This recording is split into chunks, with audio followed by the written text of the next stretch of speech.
Hello, I'm Chris Barrow with the BBC News. The Israeli Defense Forces have carried out airstrikes in Gaza Strip after they intercepted 5 rockets they said had been fired from there into southern Israel.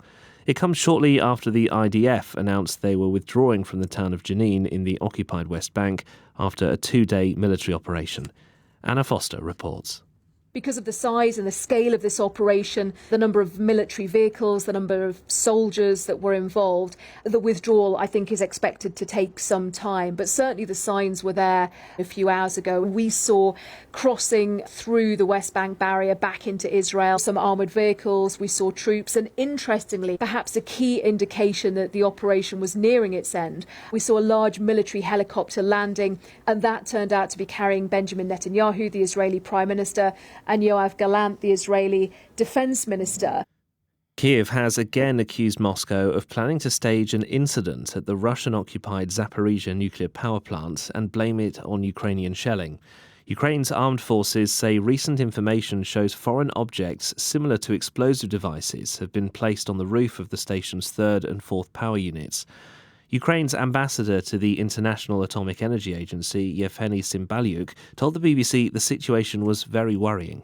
We don't need another Chernobyl in Europe. It's absolutely obvious. And if Russians will continue their provocations, it could be like this. We believe that international atomic energy should play its role and should really evaluate the situation on the ground because they have a mission there. Fears about the plant's safety have persisted throughout the war. The Russian journalist Elena Milashina and lawyer Alexander Nemov are on their way back to Moscow after they were brutally attacked in Chechnya. The pair had travelled to Grozny to report on a court case involving the mother of dissidents who were critical of the Chechen leader Ramzan Kadyrov. But shortly after arriving, they were set upon by masked men. Elena Milashina said both of them were beaten. I don't have any open wounds. Alexander does. We were beaten with propylene pipes, which are usually used to beat detainees in Chechnya. It's a powerful weapon. It's very painful. When they wanted my passwords, they threatened to cut off my finger. But when they realized the phone didn't react anymore to my finger, they stopped. Then they began to beat each finger with a stick, methodically. The French Justice Ministry has confirmed that nearly 4,000 people have been arrested for taking part in the rioting and looting that erupted after the police shot a teenager last week. Nearly 800 policemen were injured in the unrest. The violence has substantially subsided since Sunday. World news from the BBC.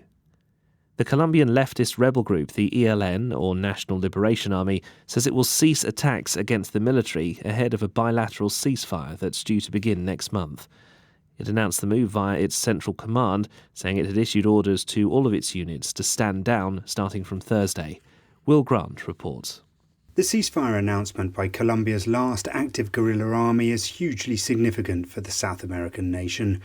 If it holds for the agreed 6 months, it would be the longest halt in the conflict that the ELN has agreed to since it first took up arms against the Colombian state in 1964.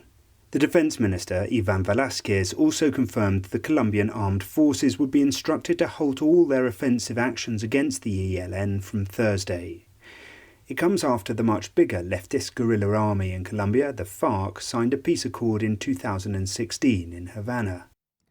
A US federal judge has blocked numerous government agencies from pressuring social media firms to censor posts protected as free speech under the Constitution.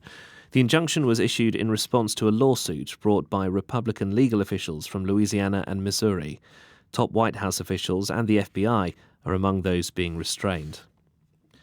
The United Nations Special Rapporteur on Belarus says the situation on human rights there remains catastrophic and is continuing to worsen.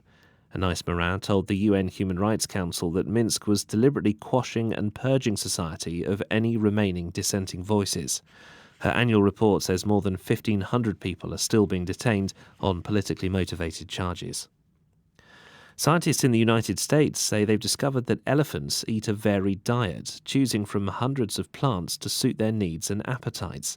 The study revealed that an individual elephant's diet of grasses, leaves, fruits and roots differed even amongst those that foraged together. That's the latest BBC News.